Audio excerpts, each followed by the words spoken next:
With aim assist being such a hot topic in first-person shooters at the moment, I thought it was almost comical that someone has come out with a brand new Kickstarter in which they've invented a controller that is not only a controller, but also a light gun. Now, I know a lot of you are probably screaming at me at the moment going, no Dom, the light gun is not a new invention. I was wasting my pound coins in the arcade almost 38 years ago.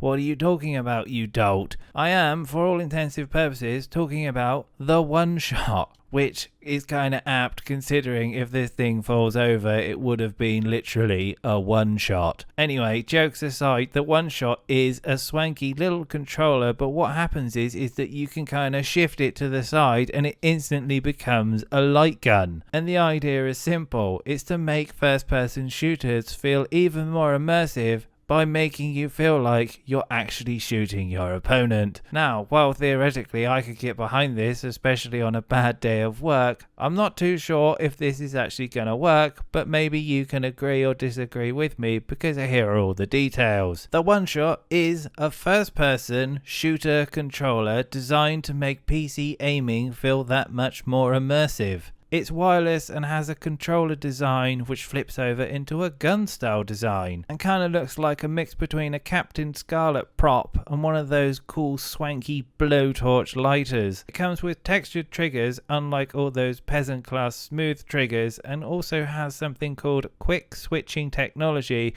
which is the ability to switch between a controller and FPS mode. It's currently available on Kickstarter, and if you want to get involved with its early pledges, then you can buy one up for either $68 or, if you're from Britain like me, £51. Now, when I first saw the price, I was like, fuck me, that's quite expensive, but then I remembered Sony charges 60 quid for their controllers, so it doesn't actually seem all that bad. The implementation seems a little bit off at the moment because apparently you can only play it on a PC and you need to buy one of 3 adapters if you want to play it on the PlayStation, Xbox, and believe it or not, the Switch. Now, if you're actually crazy enough to actually want to buy one of these things and aim assist isn't enough for you, then if the Kickstarter goes well, then it should be out by March 2022. Now, this is from the actual developers of the product, and they say, different from motion sensing, we use a system called Light Gun, where the controller projects invisible infrared light onto a screen and a camera takes a picture of the screen to detect it. While it adds a more realistic feel to FPS games, it also provides a multi-functioning game experience to gamers. OneShot is the first convertible gaming controller made for the lovers of first-person shooters and all other kinds of games. This controller lets you switch from walking, collecting items and melee attacks to shooting up like a pro with a quick twist of the handles. I mean, can you just imagine the situations you're going to get in? It's like you've killed the boss and the ultra legendary item is on the floor and you're like, no, I can't pick it up. I'm stuck in first person mode and not loot picking mode. Hey, maybe they'll release a controller later on down the line and it'll turn into a picnic basket and only allow you to pick up loot in some sort of estuary strange fashion. But anyway, they carry on and said, this controller lets you switch from walking, collecting items and melee attacks to shooting like a pro with a quick twist of the handles.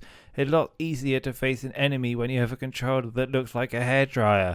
I made that bit up, but it says combines all the functions of gaming in one. Switching to the FPS mode helps you stay on the target at all times. Now, I don't know if you've played Call of Duty Vanguard recently, but I assure you they're doing a pretty good job of it without the OneShot. But yeah, the OneShot uses the laser guide aim to improve your shooting accuracy. Once a target is marked, it won't be able to escape. Compatible with both first-person shooters and other genres of video games with exclusive advantages for shooting games.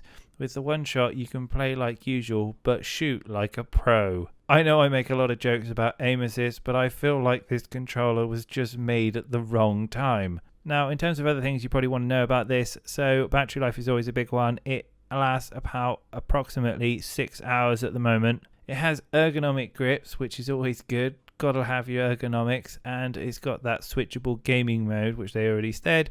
It is wireless, it uses lasers, and has precise aiming techniques, which I presume means if you point the barrel at the enemy and fire, then you will kill them. Now, my main criticism for this, and this is to someone who is larger than the average bear, is the fact that this is a tiny little controller then turning into a gun, which looks like it's no bigger than an actual pistol. And the idea of having this thing in two hands, I can already see myself looking like some sort of weird T-Rex type creature after playing with it for a couple of hours. I don't know, my arms scrunched up against my chest or just extended out after long periods of time just seems extremely uncomfortable. At least with the controller I can, balance it on my lap, and I've got my elbows that I can, swing freely and get comfortable. The other thing is with this controller is that how am I meant to aim? Am I meant to hold it up to my eyesight? That just feels like it's going to be really uncomfortable. And then what? Am I meant to hip fire everything? I can see it now, subreddits popping up all over the place. Oh,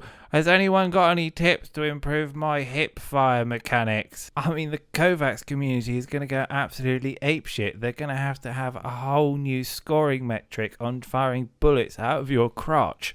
Anyway, is it a meme or not? Give me your thoughts in the comments below. Let me know what you think, and I'll be back with more ridiculous news relatively soon.